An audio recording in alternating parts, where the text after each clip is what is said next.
కేంద్రం మీద ప్రవేశపెట్టబోయే అవిశ్వాసంతో ప్రభుత్వం పడిపోదు అన్నది టీడీపీ కూడా తెలుసు. కానీ ఎందుకు ఇంత పెద్ద నిర్ణయం తీసుకుంటోంది? అవిశ్వాస తీర్మానం కమలనాథుల మీద ఎలాంటి ప్రభావం చూపించబోతోంది? జాతీయ స్థాయిలో రాజకీయంగా ఎలాంటి పరిణామాలకు కేంద్ర బిందువు కాబోతోంది? టీడీపీ అవిశ్వాస తీర్మానంతో బీజేపీ రాజకీయ భవిష్యత్తు ఎలా మారబోతోంది? నిన్న మొన్నటి వరకు ఏపీకి మాత్రమే పరిమితమైన కోసం పోరాటం ఇప్పుడు అవిశ్వాస తీర్మానంతో జాతీయ స్థాయిలో హైలైట్ అవుతోంది. జాతీయ స్థాయిలో మీడియా కూడా ఈ అంశానికే చాలా ప్రాధాన్యమిస్తోంది. అవిశ్వాస తీర్మానం ప్రవేశపెట్టిన రోజే ఇంత ఎఫెక్ట్ పడితే సోమవారం నాడు లోక్సభలో అవిశ్వాస తీర్మానం చర్చకు వచ్చినప్పుడు కేంద్రం సమాధానం ఇవ్వాల్సి ఉంటుంది. ఇది బీజేపీ రాజకీయ నిబద్ధతకు కొలమానం కాబోతోంది. ఇదొక్కటే కాదు, టీడీపీ ఇప్పటికే అవిశ్వాస తీర్మానానికి 190 మంది వరకు మద్దతు సాధించింది. మిగిలిన ఈ 2 రోజుల్లో మరో 20-30 మంది మద్దతు కూడా సాధించుకోగలిగితే అప్పుడు అవిశ్వాసానికి 200కు పైగానే సభ్యులు మద్దతిచ్చినట్టవుతుంది. ఇది ఖచ్చితంగా జాతీయ స్థాయిలో మోడీ వ్యతిరేక ఫ్రంట్ కి బలం వచ్చినట్టవుతుంది. ప్రస్తుతానికే ఆ స్థాయిలో బలం సాధించిన టీడీపీ మరింత బలం కోసం తీవ్ర స్థాయిలో ప్రయత్నాలు చేస్తోంది. 4 ఏళ్లుగా స్థిరంగా తనకు ఎదురే లేదన్నట్టుగా దూసుకెళ్తున్న బీజేపీకి ఇప్పుడు ఎదురు నిలబడే పార్టీల సంఖ్య క్రమంగా పెరుగుతోంది. జాతీయ స్థాయిలో కాంగ్రెస్, బీజేపీయేతర కూటమి ఏర్పాటు చేయబోతున్నట్టు కేసీఆర్ ప్రకటించారు. ఈ దిశగా కేసీఆర్ జాతీయ స్థాయిలో ప్రాంతీయ పార్టీల మద్దతు కూడగట్టుకుంటున్నారు. ఇలాంటి టైంలో కేంద్ర ప్రభుత్వం మీద ప్రవేశపెట్టబోయే అవిశ్వాస తీర్మానానికి 200 మంది సభ్యులకు మించి అనుకూలంగా ఓటేస్తే అది ఖచ్చితంగా మోడీకి ఎదురుదెబ్బ అవుతుంది. అది జాతీయ స్థాయిలో మోడీ వ్యతిరేక ఫ్రంట్ కి మరింత బలమిస్తుంది. ఆ ప్రయత్నాలు చేస్తున్న వారికి ఊపొస్తుంది. అందుకే టీఆర్ఎస్ కూడా అవిశ్వాస తీర్మానానికి మద్దతు ఇచ్చే ఆలోచనల్లో ఉంది.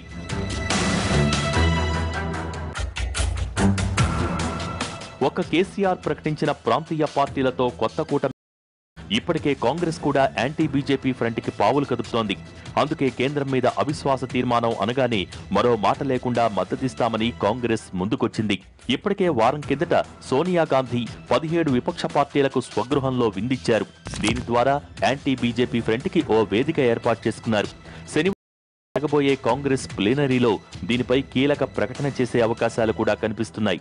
ఇన్నాళ్లు కాంగ్రెస్ ముక్త భారత్ అంటూ దూసుకెళ్తున్న మోడీని ఢీకొట్టేందుకు తమకు దక్కిన అవకాశంగా అవిశ్వాస తీర్మానాన్ని చూస్తోంది ఆ పార్టీ అధిష్టానం. అందుకే బేషరతుగా మద్దతు ఇస్తోంది. ఇప్పుడు కేంద్రం మీద అవిశ్వాస తీర్మానం ప్రవేశపెట్టడం వల్ల ప్రభుత్వం కూలిపోదని ప్రతి ఒక్కరికి తెలుసు. కానీ ఏపీకి ఏం కావాలో జాతీయ స్థాయిలో చర్చకు వస్తుందన్నది టీడీపీ ఆలోచనైతే, మోడీ వ్యతిరేక కూటమికి బలం చేకూరుతుందన్నది మిగిలిన పార్టీల ఆలోచన.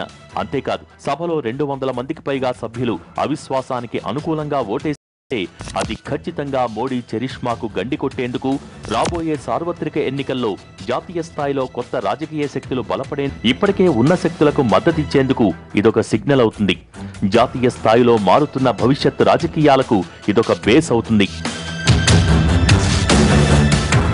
మొత్తంగా ఇప్పుడు కేంద్రంలో హై వోల్టేజ్ పాలిటిక్స్ నడుస్తున్నాయి.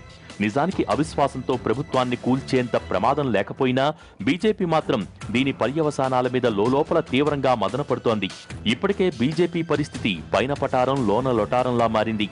జాతీయ స్థాయిలో బీజేపీ రాష్ట్రాలను గెలుచుకుంటూ విస్తరిస్తున్నట్టు కనిపిస్తున్న వాస్తవ పరిస్థితులు ఎలా ఉన్నాయని చెప్పటానికి తాజాగా యూపీలో వెలువడ్డ బైపోల్స్ ఫలితాలే ప్రత్యక్ష ఉదాహరణ. సాక్షాత్తు ఆ రాష్ట్ర ముఖ్యమంత్రి ప్రాతినిధ్యం వహించిన స్థానం దశాబ్దాలుగా కమలనాథులకు కంచుకోటగా ఉన్న స్థానాన్ని చేజార్చుకోవటం నిజంగా బీజేపీకి శరాఘాతమే. గోరఖ్పూర్ ఒక్కటే కాదు, డిప్యూటీ సీఎం ప్రాతినిధ్యం వహించిన ఫుల్పురాలో కూడా సైకిల్ జోరికి కమలం నలిగిపోయింది. మొత్తంగా గత 4 ఏళ్లుగా జరుగుతున్న లోక్సభ ఉప ఎన్నికల్లో రాజస్థాన్, మధ్యప్రదేశ్ వంటి కంచుకోటల్లోనే కమలనాథులు ఓటమి పాలవుతున్నారు. ఇక భవిష్యత్తులో ఈ వ్యతిరేకత మరింత పెరిగే ప్రమాదాలు స్పష్టంగా కనిపిస్తున్నాయి. ఇలాంటి రాజకీయ ప్రమాదం అంచుల్లో ఉన్నప్పుడు విశ్వాస పరీక్ష ఎదుర్కోవటం అంటే అది బీజేపీకి నిజంగా విషమ పరీక్షే. ఇన్నాళ్లు కేంద్రంలో మోడీ షా ద్వయం తమకు ఎదురే లేదన్నట్టుగా దూసుకెళ్తోంది. కానీ 4 ఏళ్లలో జరిగిన రాజకీయ పరిణామాలు, మోడీ తీసుకున్న సంస్కరణల భారాలు, ప్రజలకు వాటి ఫలితాలు అందకపోవటం, జీఎస్టీలు సామాన్యుడి మీదే భారం మోపటం ఇవన్నీ జాతీయ స్థాయిలో ప్రాంతీయ పార్టీల్లో బీజేపీ మీద వ్యతిరేకత పెంచాయి. కేసీఆర్ పిలుపునిచ్చిన కాంగ్రెసేతర బీజేపీయేతర ఫ్రంట్కు కానీ సోనియా గాంధీ చెప్పుకొచ్చిన యాంటీ బీజేపీ ఫ్రంట్కు కానీ కారణాలు ఇవే. ఎన్నికలు ముంచుకొస్తున్న టైంలో అటు ప్రాంతీయ పార్టీలతో పాటు ఇటు కాంగ్రెస్ కూడా కాంగ్రెస్ లో సోనియా, ఆజాద్ వంటి నేతలు మళ్లీ యాక్టివ్ అవుతున్నారు. ఇలాంటి ప్రతికూల పరిస్థితులకు వ్యతిరేక రాజకీయ కూటములకు బలమిచ్చేందుకు అవిశ్వాస తీర్మానం ఖచ్చితంగా దోహదం చేస్తుంది. అందుకే సాధ్యమైనంత వరకు ఈ గండం నుంచి ఎలాంటి గాయాలు లేకుండా బయటపడాల్సిన అవసరం కమలనాథులదే.